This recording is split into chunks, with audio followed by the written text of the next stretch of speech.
पूरनपुर गांव में एक पुरानी हवेली थी। कहते हैं लोग वहां जाने से भी डरते थे। कहा जाता था कि उस हवेली में एक बूढ़ी औरत का साया रहता है। पर क्यों, ये एक राज था।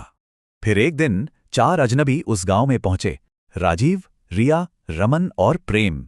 उन्होंने गांव वालों की बातों को हंसी में उड़ा दिया। अरे, उनकी नजर तो हवेली की कीमत पर थी। तो गांव वाले हवेली को मौत का घर मानते थे और ये शहरी उसे लाखों की जायदाद। हवेली के अंदर उनका सामना हुआ उसी बूढ़ी औरत से। उसकी आंखें एकदम सूनी थी। उस बूढ़ी औरत ने कहा कि हवेली में खजाना है। बस ये सुनते ही चारों के कान खड़े हो गए। खजाने का लालच इतना था कि गांव वाले भी डर भूलकर खुदाई में जुट गए। काफी देर तक खोजने के बाद मलबे के नीचे एक खुफिया सीढ़ी मिली जो नीचे अंधेरे में जा रही थी। और उस अंधेरे तहखाने में उन्हें मिला लोहे का एक पुराना भारी संदूक।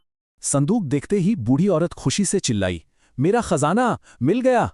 सब ये जानने के लिए बेताब थे कि अंदर क्या है, पर जो दिखा वो बेहद खौफनाक था।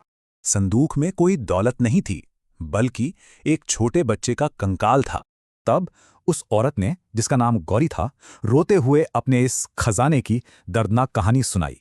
गौरी की एक बेटी हुई थी, पर ससुराल वालों को बेटा चाहिए था, इसलिए उन्होंने बच्ची को मार डाला। बस अपनी बेटी की उन्हीं बची खुची निशानियों को गौरी अपना सबसे कीमती खजाना मानती थी। पर जब राजीव ने उस संदूक को लात मारी तो गौरी का गुस्सा फूट पड़ा। मामला पुलिस तक पहुंच गया, लेकिन पुलिस ने उन चारों से हवेली के मालिकाना हक का सबूत मांगा। उनके पास कोई कागजात नहीं थे।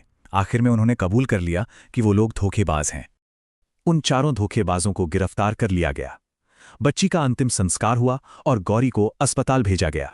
इसके बाद गांव वालों ने फैसला किया कि वो इस मनहूस हवेली को उम्मीद की एक नई जगह बनाएंगे। उस हवेली को लड़कियों का स्कूल बना दिया गया और उसका नाम रखा गया गौरी कन्या विद्यालय। ये कहानी हमें सोचने पर मजबूर करती है कि क्या एक दर्दनाक अतीत को एक बेहतर भविष्य में बदला जा सकता है।